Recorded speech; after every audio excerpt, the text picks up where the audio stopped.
সাভারের তেঁতুলঝোড়া ইউনিয়নের রাজফুলবাড়িয়া এলাকায় মাদক বিরোধী অভিযানে মাদকসহ ৩ জন মাদক ব্যবসায়ীকে আটক করেছে হেমায়েতপুর আর্মি ক্যাম্প।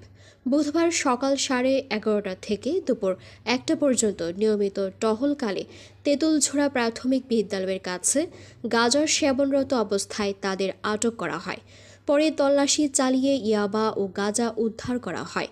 আটককৃতদের তথ্যে পাশের একটি দোকান থেকে বিপুল পরিমাণ মাদক ও মাদক ব্যবসার সরঞ্জাম জব্দ করা হয়। উদ্ধারকৃত মালামালের মধ্যে রয়েছে 30 পট গাঁজা, 27 পিস ইয়াবা, নগদ 25,384 টাকা, 2টি পাসপোর্ট, 13টি চেক বই, ওজন মেশিন, মোবাইল ফোন ও দেশীয় অস্ত্রসহ বিভিন্ন আলামত। আটককৃতরা হলেন মোহাম্মদ সেলিম, বাবু ও জুয়েল। সবাই পানপাড়া তেঁতুলঝোড়া সাভারের বাসিন্দা। তাদের বিরুদ্ধে পূর্বেও মাদক সংক্রান্ত মামলা রয়েছে বলে জানা গেছে। পরবর্তীতে আটককৃতদের ও উদ্ধারকৃত আলামত আইনগত ব্যবস্থার জন্য সাভার থানা পুলিশের কাছে হস্তান্তর করা হয়।